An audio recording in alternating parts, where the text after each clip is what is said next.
The issue I have is this whole waiver process. Why is a guy eligible? Why is a guy ineligible? I think 3 to 4 to 5 years from now, college football will be very, very different than it is today. We're not going to jump in the portal and bring a backup in here.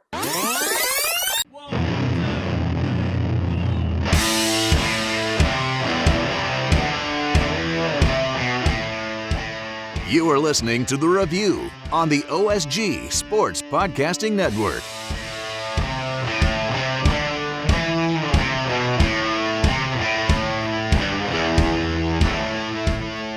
Hello, everybody. We are back. It's the Online Sports Guys College Football Podcast. It's The Review.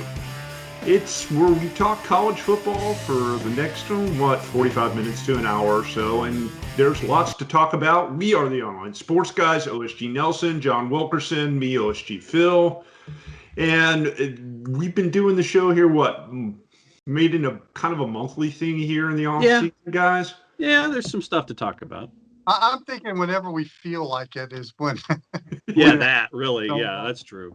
But I have something I want to bring up to Mr. Nelson there. Uh-oh. You know, I'm surprised to see you in a nice Pinehurst golf shirt when, with the rebirth of the USFL, why you didn't break out your Birmingham Stallions or Tampa Bay Bandits T-shirt or because it's back, baby.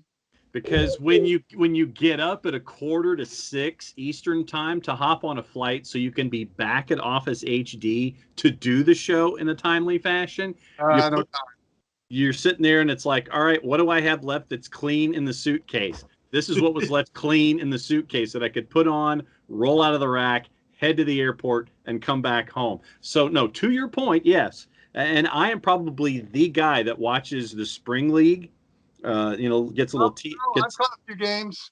Get a little TSL action either in Indianapolis or Houston, and seeing folks from Kennesaw State run back kicks for touchdowns, and seeing Blonde. I haven't seen any of that. Yeah, and seeing Blonde Sal Canella at 6'5" and now 247 catching passes in the TSL, and nobody at Rice Stadium. No, well, but I think what that also does, since this is basically, it's like a glorified, it's a glorified practice. Semi-pro? Well, no, but I mean, it's basically the guys aren't getting paid, and semi-pro. They're basically, their room and board is being taken care of. They have to pay a fee to get in. It's like $350 to get in. Room and board's taken care of, and that's it. And so literally you're not getting any kind of a salary, and it's like it's like a camp, except that there are wins and losses attached, and Hal Mummy and Jerry Glanville are two of the 8 coaches in the league, and Kevin Gilbride makes 3, and so essentially they're paying for their room and board. Yeah, and so Bart Andrus is in it as well, and so you have all of these guys who are that you might remember from college that we've talked about during college football season, and they basically paid to play so they could be at this camp, which actually is a league which actually has wins and losses attached, which they hope can get them a shot at being at the next level. But it's definitely not a reality show. No, it is definitely wins and losses and venues and things like that. But no, Wilkie, to your point, I think that if you had let fans in the building, that would have created more of an overhead that you would have had to tackle. It would have been security. It would have been concessions. It would have been all of the game day operational stuff that I guess maybe hopefully in future years they'll sit there and, well, maybe we can afford to have fans in here as a part of the deal. But keeping your overhead low, you're just renting the venues, and you're getting everything squared away there. But yeah, the USFL is back, same network, and it's the same guy that started the Spring League that bought all the old copyrights and trademarks of the USFL, and now it's going to be on Fox in the spring of 2022. And yes, I will be watching. It'll be interesting to see what the 8 markets are that will be involved. He's going to compete against himself? Actually, what it probably is, I mean, my guess is that this guy will he'll give what it may do. Here's the thought. What it may do is have one roll into the other. And if you've earned the idea of perhaps going from the TSL to the USFL and get yourself a contract where you can get yourself some money, then there you go. So I'm thinking one might lead into the other. Phil, I want you to note this. I bring up a little aside about the USFL and John's T-shirt, and only John could bring it over to the Spring League and explain the Spring League to us and the coaching and how it could be complementary with the USFL, almost like soccer.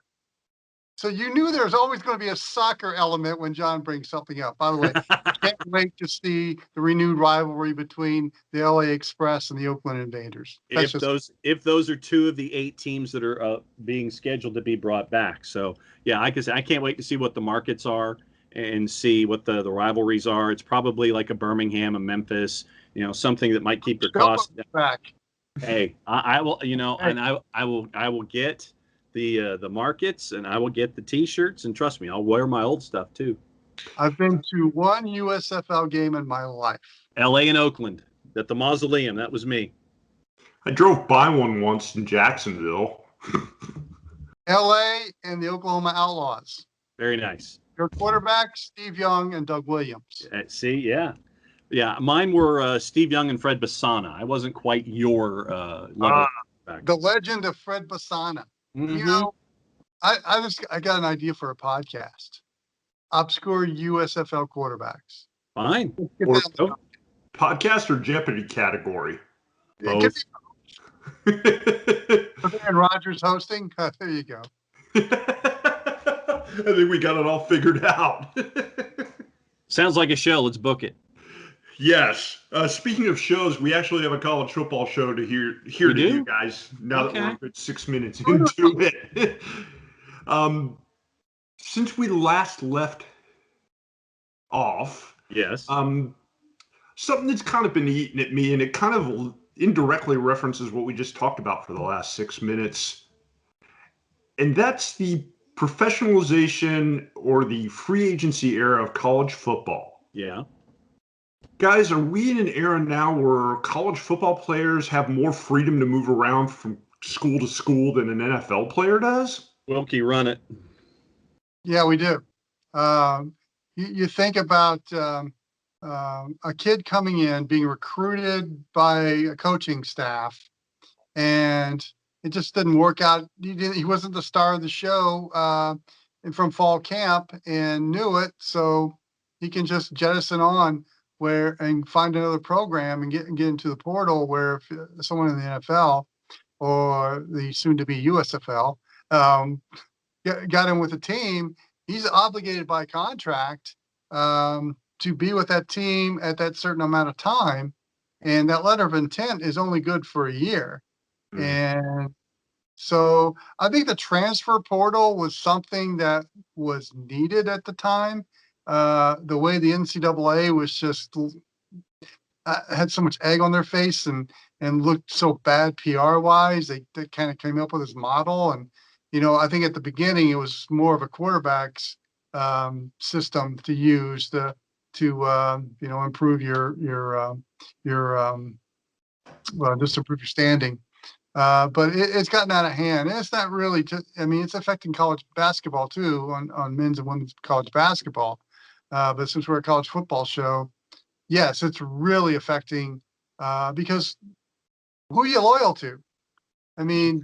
You're loyal to your own brand or your perceived brand and ability and net worth.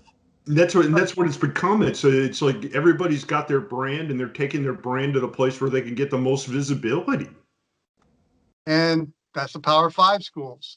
And if you're at a Power 5 school and you're not getting the love that you expected, and you're having to actually earn your keep, earn your position, and you're saying, well, screw this, I'm going to go to another school, and that 9 times out of 10 that other school is willing to take them.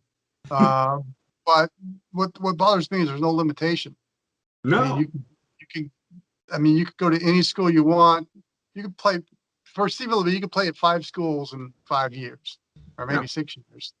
John, it makes it even funnier to me, guys, that the NCAA made a big deal about adopting a one-time transfer rule for for students in football and basketball when they already had the portal and it's basically doesn't really change anything. It's the same thing under a different name, is it not? Portaling, free agency. I mean, I think that it's more the difference between portaling and free agency is the intent to go to a destination instead of putting yourself out there, at least in the open, to a perceived, okay, who wants me to come to their campus? Where if you're portaling, there's a destination. So probably what we're looking at is free agency is probably the prequel to portaling, because if you think about it, all right, I'm unhappy where I am because I thought I was going to be the guy. I'm not the guy. So I'm going to get, be pouty McPouty face, and I'm going to leave. So then you're like, okay, my intent is to portal. So then the conversations happen, which is where your free agency is. And everyone courts you and says that you're the belle of the ball and aren't you attractive? You've got your best wardrobe. You look fantastic. Come and be a part of where we are. And then the portaling is the final act of the free agency. And so I think that I'm not going to necessarily call it cause and effect. I think that it's probably something that one leads itself into the other. So, with the SEC finally sitting there and saying, okay, we're going to allow the in-conference, the intra-conference transfer officially. It's probably when the SEC does something like that, Wilkie, everybody probably is going to fall in line. But I think from my perspective, the free agency is the prequel to the portaling now. Well, I think with the SEC doing that now, I think within the conference, you're going to see a lot of movement from one program to the other. And I wonder how that's going to affect the balance of power, because right now the SEC West is the gold standard of college football, and the East is not too far behind. And, and then are you going to have people in those coaching staffs that are trying to pluck guys within the conference? This just opens up a whole can of worms, and in a conference that already has some wacky elements to it, and we've all been witness to that over the years of our years of covering SEC football. To add that element to it, I just think brings a whole new level of intrigue with SEC football, and I'm curious to see in the next 5-10 years the player movements between schools, how often. I'm sure it's going to be a lot of quarterbacks and a lot of the receivers and a lot of cornerbacks moving on from school to school multiple times even. And then, my point here is the coaching. Do you want to be a coach in college football when you just don't know if the players you've been recruiting are loyal to you after a year? And how hard does that make it recruiting wise? And what toll is that taking on your staff? Ask Coach K at Duke for basketball. Yeah, you're talking about 365 days a year of recruiting, and not only recruiting high school athletes, but having to recruit guys that you already have in your program to try to keep them to stay. Because what's the point? Mm-hmm. What point do you have to be to make them happy? In the pros, obviously, it's the almighty dollar and the length of contract.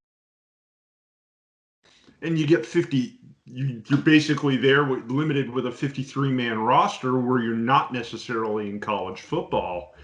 I read an interesting article the other day talking about how coaches are supposed to have, quote unquote, an honor code, John,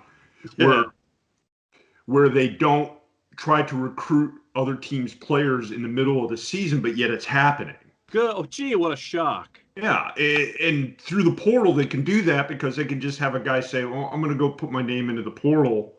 And boom, he's gone. There's nothing you can do about it. And you're talking about having to, as a college coach, having to retrain a bunch of 18 and 19-year-olds with a roster cycling every single season instead of being able to coach them up for 2, 3, 4 years and make them better at what they do.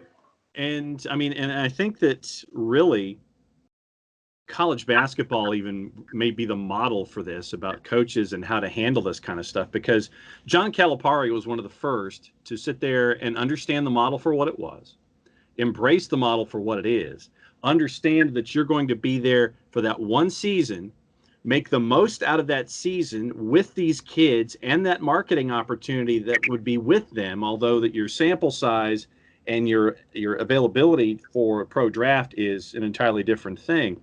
But I think that it takes a very rare breed of individual like a John Calipari to sit there and understand the dynamic. And I think that because you're looking at 12 or 13 kids, and that's what they are, 18-year-olds, when you're dealing with 10 times that number, that's the rub in all of this. 10 times that number is what coaches, a head coach, who, if you think of it as a CEO of a corporation, Major college football head coach. Yeah, a major college football head coach is having to deal with 10 times that number. The headaches that are associated with all of it. I mean, it is going to be that rare individual that's going to want to put up with all of this stuff on a yearly basis now. And it's probably going to be the younger coaches who can adjust quicker to this, or those established coaches that can establish links to younger coaches, have those younger coaches on their staffs to handle the dynamic of the portaling and the free agency. So it's going to take a very rare, experienced coach to understand that he can't handle all this stuff and is going to need that younger support system to help with this modern day athlete. Wilkie, you kind of dropped out there a little bit. We were talking about, we were kind of following up on what you had mentioned about the onus going onto the college head coaches, who have to not only navigate the transfer rules, but having to navigate the portal and basically turning over the 18 and 19-year-old kids on a seasonal basis. Yeah, and again, the toll it's going to take on them. I mean, before I got cut off, I think you mentioned Mike Krzyzewski, and I threw in Roy Williams. Yeah, Roy Williams found out I was leaving because he just can't. I mean, he just can't handle the new rules and keeping kids happy 24/7. And that's college basketball, and it's magnified, as you guys mentioned, in college football when you have rosters of over 100 players. That may perhaps 15 of them are NFL caliber. mm-hmm. And that's the thing. 75 of them who think they are. Yeah. There's only so many jobs that are available in college football. I think I read a stat back in the wintertime that there's more players in the transfer portal than there are positions in major college football, which is a problem. So somewhere, and I don't know if it's going to take a congressional hearing or threat of congressional action, but this is going to have to be reined in. And again, this is another example of why there needs to be a commissioner of college football to rein in these things. I'm all about what's good for the players. I'm all about making sure they're taken care of. I love the fact that they can now market their image. I love all these things, these new things that are coming in college football. I just think it makes it better. But the transfer portal now, it's being abused. And we need to come up with some kind of regulation there to protect the integrity of the sport, for one thing, because I think that's going to, and again, I mentioned the SEC and the intraconference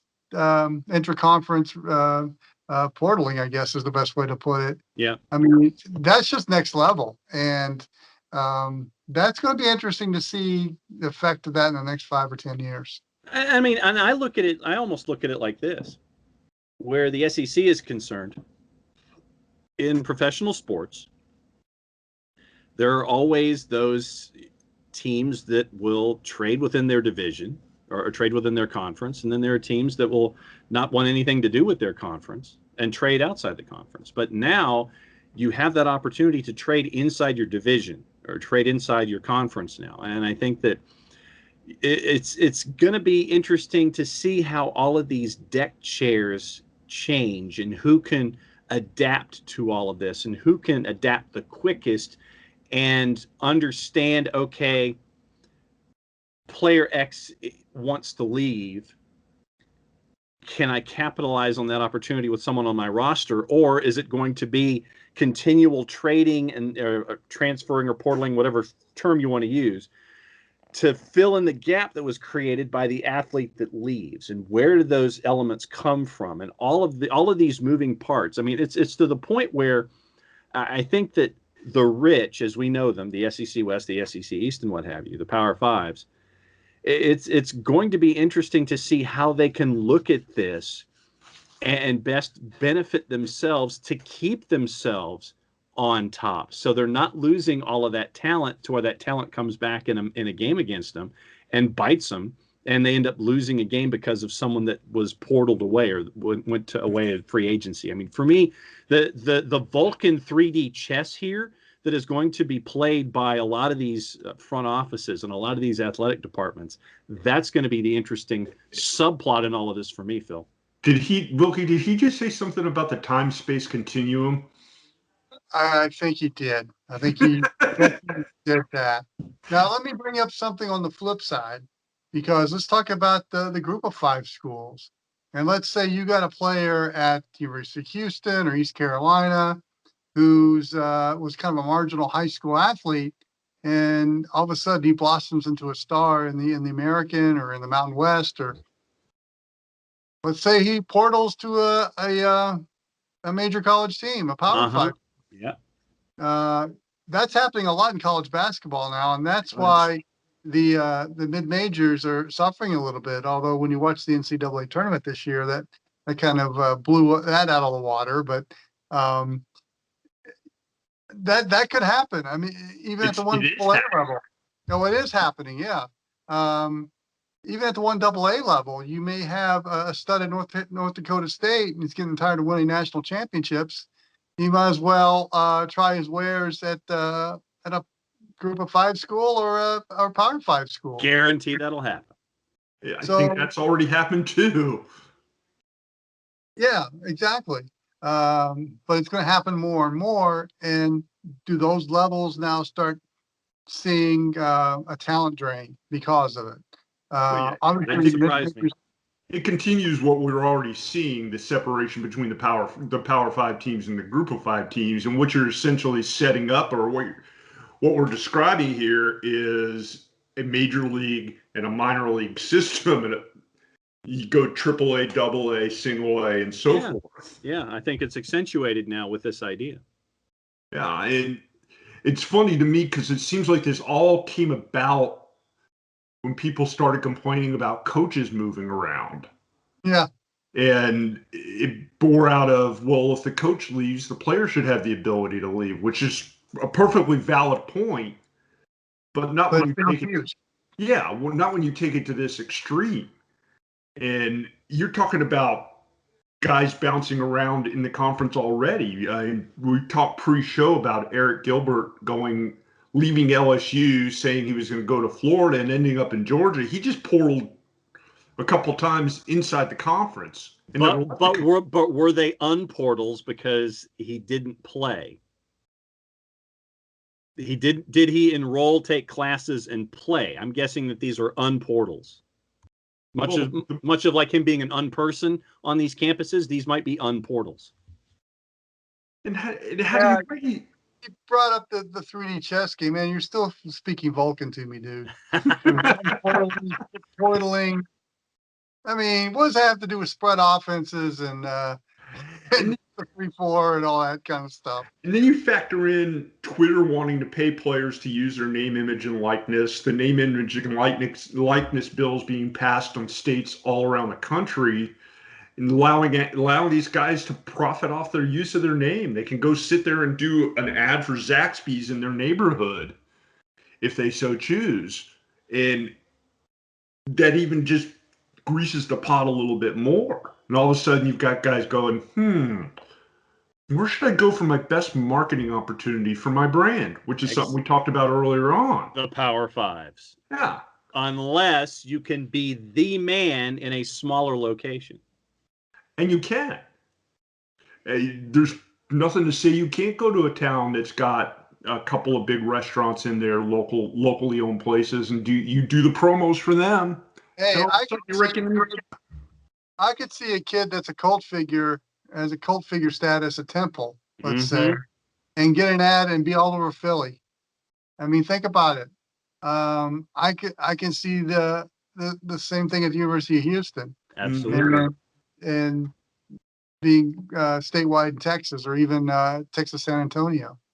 Yeah, there are those opportunities if you create your own niche.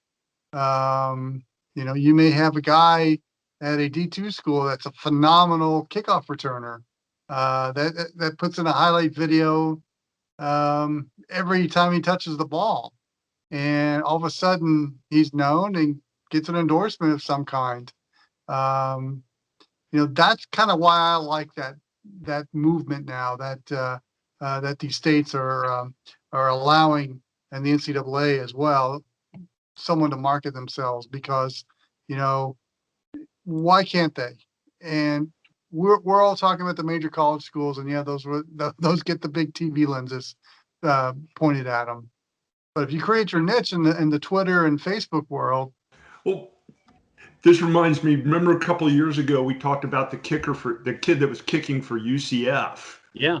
And had his own YouTube channel. Oh, Loudermilk. Yeah. Yeah.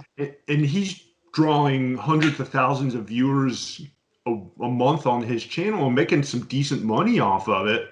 And the NCAA said, no, can't do it. You're going to make a choice. You either be a YouTube star or you're a college football player, but you can't be both. Now we can do it. Yeah, and that's a perfect example. So, yeah, if you've got that kind of charisma and that kind of talent, I think the sky's the limit. I'm not just talking about the major college kids. I'm talking about the Group of Five, the FCS, the D2s. There's no reason why they can't profit off of that. I'll wrap things up here in the first block of the review as we talk about the changes in college football. Guys, did you think when we were kids, and we're all a little bit older, that we would ever be talking about a universe where athletes, and particularly at the college level that aren't even technically professionals, it's gotten less to be about the game and more to be about the brand? That's how it's evolved. All about marketing, isn't it? Yeah, it's how it's evolved. I mean, it's you understand that there's more money in the sport today than it was when we were in college, last Tuesday. But with there being more money in it, and the notion that for the longest time, the name, image, and likeness discussion should have been addressed far earlier than it has been. But then you end up with this explosion when it comes to NIL, just because the gate's now open and everyone's working their way through it. And so you have this, literally you just have this just water coming right through the dam breaks and everything happens. If you had it, I think it'd be a little more gradual if we didn't have just this collision of ideas and then just the release of all the water. I think that if the rules were in place, then you could do things gradually. Then it wouldn't be just this big idea that comes out all at once and all these guys chasing after all of the revenue sources that they can. But this is just how it is. I think that, Wilkie, I still think that if this had been addressed, 5, 10, 15 years ago, like going back to the O'Bannon case in college basketball, that I think that if it had been addressed then, it would be part of the landscape, and it wouldn't be as shocking to the system as it is now, where it is just this bang and then everything happens. Yeah, I agree. And I want to give you a little perspective here too, because, you all know one of my guilty pleasures is I love to watch college football games on YouTube. There's a treasure trove of games that are originally broadcast. And I remember I was watching a game from the mid-'70s, and I can't recall the game. It may have been SEC, but it was on ABC. And there was a promo on because Pitt and Penn State were going to play. It was 76 when Pitt was the national champion. And it was Tony Dorsett doing the promo for ABC, which was, I guess, okay back then. It wasn't okay I get when when we were all in college. But that stuck out in my mind about, okay, even back then, players were allowed to promote a game that they were going to be on national television. So I'm sure that was quickly put the kibosh on after that was seen. So there is some kind of precedent out there where marketable players were doing that before the NCAA shut the door on that. The other is, look, coaches used to be tremendous marketers of their product. And the two I can think of, and they're legends, that were kind of first and foremost in that were Paul Bear Bryant, and Frank Broyles. Golden baked potato chips, of course. Exactly. And not only that, but they went out and promoted their sport in New York, in the media capitals. And, today's coaches don't do that. They don't have time. Right. And transfer portal is part of it. So let the players pick up on that. If coaches don't want to be flamboyant and market the product like those two legends did, and their coaches' shows were appointment television. They still are, if you want to watch it. Yeah. They let the players do it. Let the players go out and promote the game and promote a product that gets more people in the stands and more eyeballs on the television. Guys, why don't we leave that discussion there? We've made it to the halfway point of the show, halftime, if you will.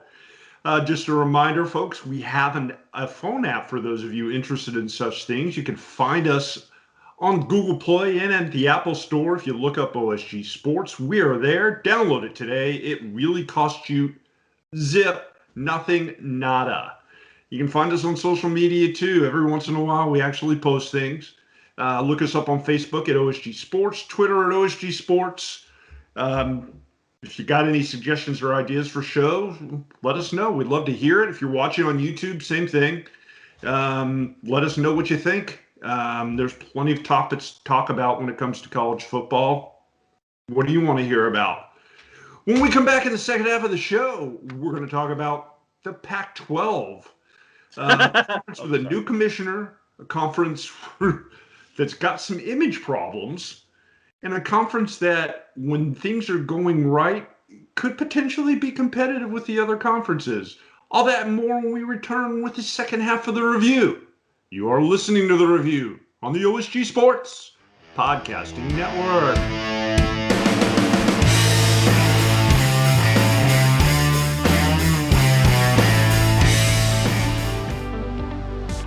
If you've been hurt in a car wreck, contact my friend Steve Apolinski of Apolinski & Associates. He's been representing individuals for over 30 years throughout Georgia and Alabama. Email him at steve@aa-legal.com or call him 24/7 at 404-377-9191. The initial consultation is free. We know that every driver is different, and a one-size policy does not fit all. That's why Country Financial offers a variety of discounts, so you get the coverage you need and the savings you deserve. From good driver to good student, multi-policy to multi-car, we've got a discount to suit every driver. Call Jason Wright at 678-568-6871 today to see what you could save. On Facebook at Jason Wright Agency or by phone at 678-568-6871. Discounts vary by state. Policies issued by Country Mutual Insurance Company, Country Preferred Insurance Company, or Country Casualty Insurance Company, Bloomington, Illinois. We mock what we don't understand. Yeah.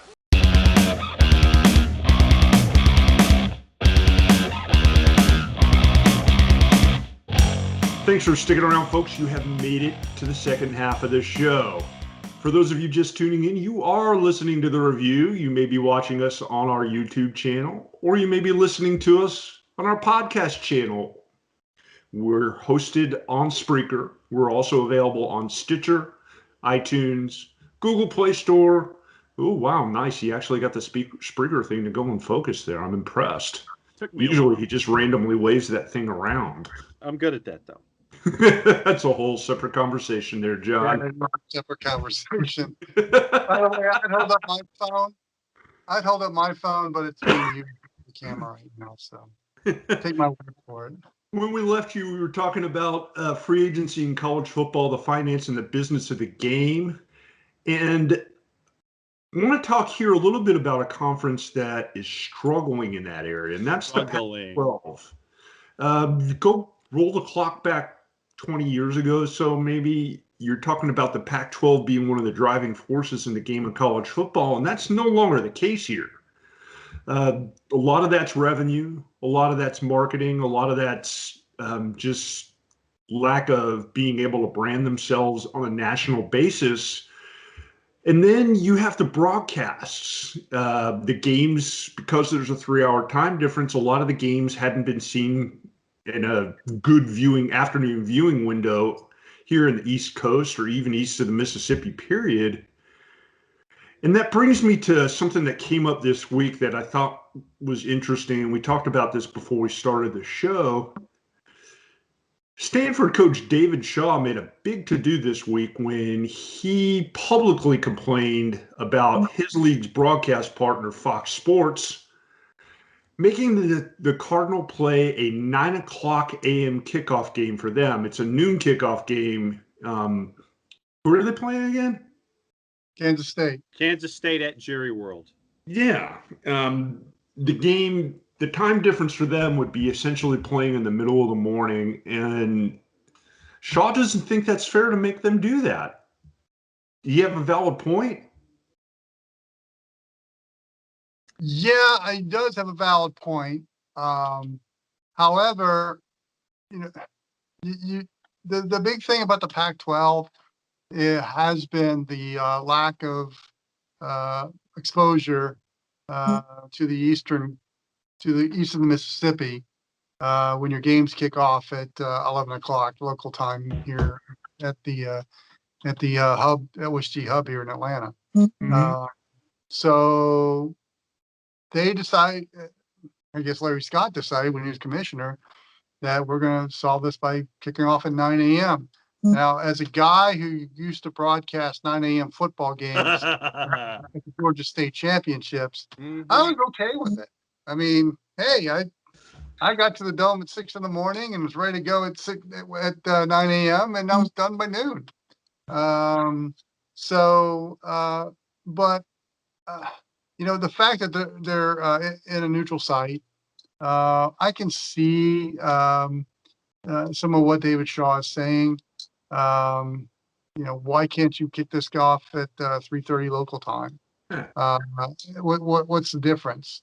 Because you're going to get as many eyeballs on Stanford as you are with a 9 a.m. local Palo Alto time kickoff. But at the same time, what Southern Cal and Arizona State played at a 9 a.m. game at the Coliseum, and it turned out to be a classic game, and I didn't see any negativity toward doing that from the players. I imagine they kind of liked having their football game done by noon and had the rest of the day to basically a day and a half off.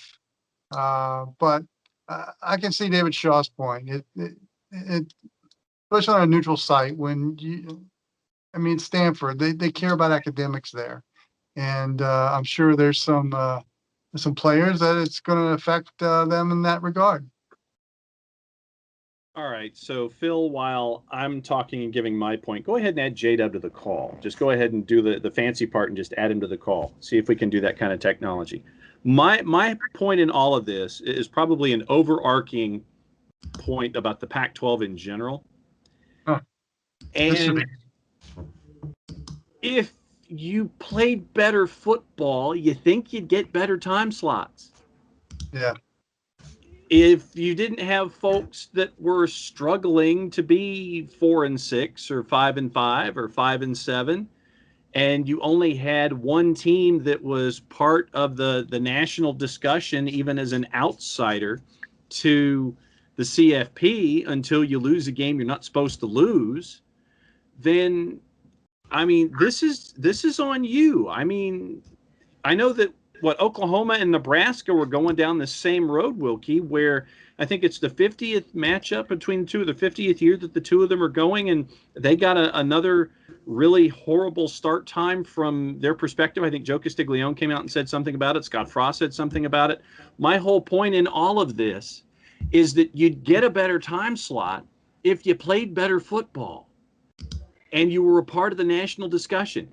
Just because you're a name, and this goes back to what we were talking about in the first segment, if you're a name, it doesn't mean that you're still relevant when it comes to the discussion of what's happening on any given Saturday now.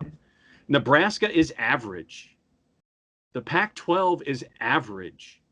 Why, if I am a TV executive, am I going to give one tinker's damn about scheduling somebody because they're a quote-unquote name football program if they're coming into a matchup at 3-5 later in the year? I know that Stanford with a kickoff classic with Kansas State. I mean, you're looking at something on Big Fox with Kansas State and Stanford in Dallas. If you're trying to get the larger media markets to watch this game at a later kickoff, you're going to have to play better football. This was put into a time slot because it was what fit. This is like the noon Raycom game when we were growing up as kids. This is the noon kickoff in the SEC. It was the 9 a.m. game for me when I lived out west. So my roommates used to wonder why I'd get up at 9 a.m. to watch a Vanderbilt Mississippi State game. I go, it's football, guys. Come on. You bring up great points there. The thing is, it's Kansas State and Stanford. K-State's got a nice little following, but Stanford has no following. And that's the issue right there. They're not going to bring the huge numbers that you want at the 3:30 and the primetime slot. And that's why you're put in the noon Eastern time game on the Big Fox because it's attractive to some football fans, but they don't have the football following. And you go big picture with the Pac-12, John. It brings up a bigger picture with me in the fact that football is just basically becoming relevant out west because it's just the way it is. There's so much to do out there, and football is low in the lower rung of the pecking order unless you live in Tucson, Arizona, or Salt Lake City, Utah. Mm-hmm. Probably Eugene, Oregon right now because that program has been elevated big time. And I really think Mario Cristobal is going to do some great things at Oregon and perhaps bring that conference into a more modern era. Look who's here. Do I know you? Holy crap. It's now Stereo J-Dubs. Yeah, I got caught up watching Sonoma. I didn't check my notifications. Ladies and gentlemen, it's the return of John Wood. Brother J-Dub is back and badder than ever. How are you, sir? Doing well. Like I said, I'm trying to watch Denny Hamlin lose another race at Sonoma, so I'm doing pretty well. So what are we talking about? The Pac-12 and their anger about getting really crappy kickoff times. Ugh, well, they are the Pac-12. Should be happy to have a conference. Marketing logo for that conference. Well, we are the Pac-12. Yeah, there's your marketing campaign right there. Glad I could help, Pac-12. Send me put the royalty check in the mail. But is it a legitimate disrespect thing, or is this a stereotype that we're talking about? I mean, yeah, they don't get the love and publicity that the other conferences do, but in some respects, the football's not as bad as some of the bottom tier teams when you're talking about the ACC.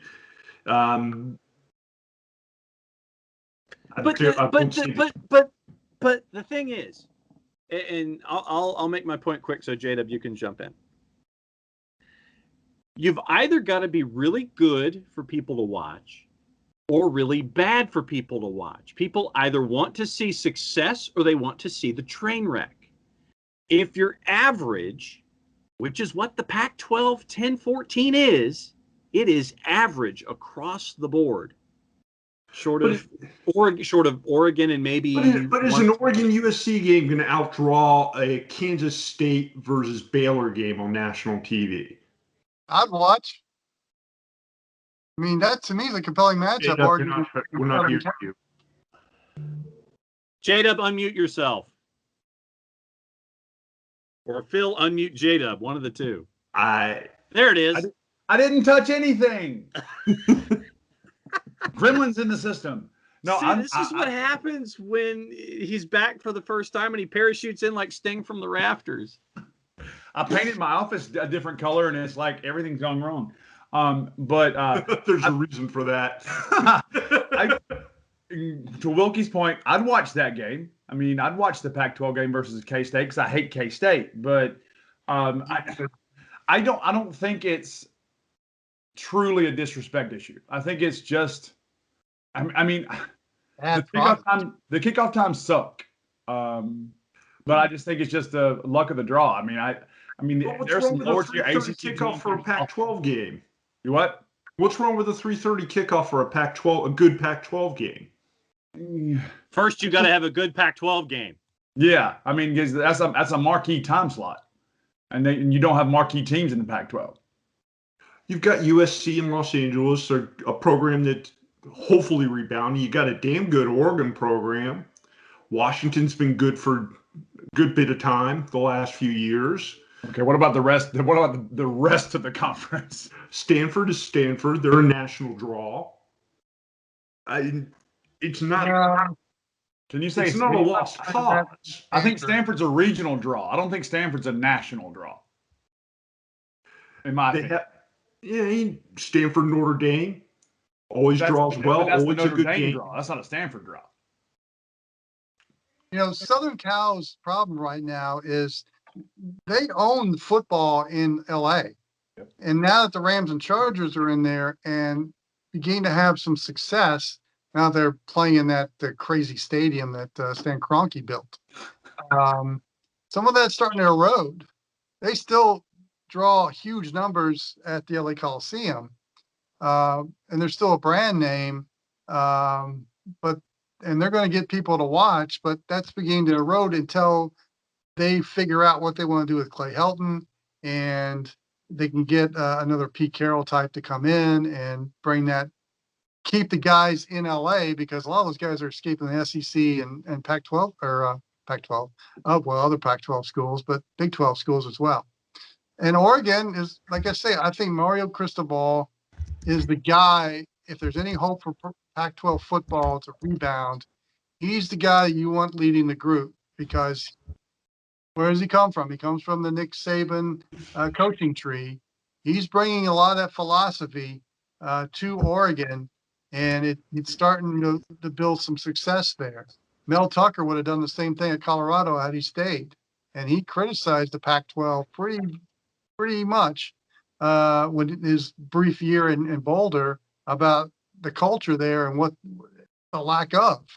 And so I think if Mario Cristobal continues to have the success at Oregon with that fan base and the success they've had in the past, and with the Nike brand firmly behind them, he's the one you want to follow, because, kids are going to flock there because of the Nike relationship and the fact that if he's winning, I mean, that's why kids go to Alabama. I mean, it's a brand, and follow that brand. And if the other schools are willing to follow that lead, then I think that's where the Pac-12 can begin the rebound. If you're going to, and again, I understand it's a hard draw for out west, because there's so much to do out there, and they're not conditioned to how we are in the Southeast, in other parts of the country that where football is, that's what you do. I mean, you even go back to 2019. If you look at the Pac-12, only 3 teams had winning records in the conference, right? You had Oregon, Utah, and USC. Then you look at last year in the conference, in the COVID shortened year, you had 1, 2, 3, 4, 5 teams who had winning records in the conference, and Arizona was just god awful. So I mean, I think if you look at the teams in this conference, there are some bad teams in other conferences that would be good teams in the Pac-12, and I just think that the competition is just not there in that conference. I think you have some runaway teams. I really like USC. I really like Oregon, But some of those other teams like Arizona, Washington State, I wouldn't watch that game. But has anybody in the past 2 seasons in the ACC, has anybody even challenged Clemson? No. No, North Carolina's trying. but that's your train wreck factor, though. That's where it's like, okay, you have all of those folks who either want to see Clemson continue to roll over folks, they want to see North Carolina come up and bite Clemson, or they're hoping to see how much Clemson runs up the score, or if that team that they're playing is going to go up and bite. So Clemson's working off of the heel mentality here. And you're always wanting to see what happens to the heel in every match if the heel is portrayed properly. In the Pac-12, you've got a lot of decent intercontinental championship guys, maybe some television champions, and a lot of jobbers. Yep. So that's what you're looking at with the Pac-12 right now. But would you put Notre Dame as someone who might be a foil to Clemson? Because Ugalele is coming back, but what proven offensive people does Clemson really have outside of that program? I mean, they have some people that are going to do well, but I mean, I would put Notre Dame as a possible foil to them. Notre Dame lost even more than Clemson did this past year. Okay. And I think Notre Dame's independent again. Oh, they are with everything going on. Yeah, they're not playing a conference schedule again this year. Last year was the anomaly. Not technically. Yeah, they're not technically part of the conference. You know, Florida State will do well against them. Ouch. Yeah. Oh, that killed a conversation in a hurry. Yeah, that is one game that I won't watch. Let's put it that way. I won't even watch that one. But since I'm here and first time in a while, I am really excited about Lance Leipold in Lawrence. So I think Leipold really well. I'm excited. And I'm excited to just be able to drop Leopold references in the show. That'd be awesome. Because we can never see Bugs Bunny walk down the aisle and do that enough. Nope. Exactly. Yeah, guys, you got anything else you want to hit on here before we wrap up the show? We've been going for about an hour. J-Dub, you got anything you want to talk about? We talked in the first half a lot about branding in college football and how we've kind of entered the free agency era of the game. And arguably, college athletes now are at a point where they may just be a little bit more able to move around than professional NFL players. Yeah, the transfer portal has completely changed how things are happening. You can even see what's happening in Lawrence. The way I think 9 players from Buffalo have transferred into Lawrence, and really the transfer portal has really made it easy to shift. And as a former player, I kind of don't like the transfer portal because, I mean, you sign on with a team, you get recruited by a team, you stay 4 years. Don't say, well, I'm not going to get playing time, I want to transfer over here. I mean, that hurts me as a job. Like, obviously, I was not a star athlete, so I was stuck where I was. I say stuck as a scholarship athlete. That's a weird way to put it. But I mean, you let your teams down in a way that is different. And in pro athletes, that's different. It's all about the dollar. But in college athletics, it's not about the dollar. It's about, you get the name, image, and likeness thing now that's coming through. I don't like the transfer portal, personally. I think it's hurting college football. That's what one of the big things we were hitting on is the fact that college football used to not be about the dollar, and now it is. So can we call your KU Jayhawks the Buffalo South? It's going to be. I mean, you think about, you got Kolonicki, you got Borland, you got the offensive coordinator and the defensive coordinator, you got starting center, you've got 6 or 7 different other culture guys that Leipold's trying to come in and kind of eradicate the Mad Hatter syndrome that's in Lawrence. So they're really kind of changing what's going on there. But I do want to drop, if you're watching college softball, JMU has had a great showing in the College World Series, and it's been the perfect game. That's what I've been watching the last couple of days is college softball. So it's been really good. And college baseball hasn't been too shabby either. No, the college baseball has been good, and so KU has a chance to win the MAC this year. Yep. You mean you're not going to become Kansas isn't going to become the Kansas Bulls? They already are. And I do want to say congrats to the Razorbacks for beating the the Volunteers to get the SEC baseball championship. So congrats to your Hogs. Thank you very much. I'll take that. Guys, what do you say we wrap up the show? Hogs already. But I just got here. Don't wrap it up yet. I just got here. We can stay on the call after we're done. For the Online Sports Guys, John Nelson, John Wilkerson, John Wood, and me, Phil. I'm not a John. We thank you for tuning in. That's another conversation entirely. Thanks for joining us. You have been listening to The Review on the OSG Sports Podcasting Network.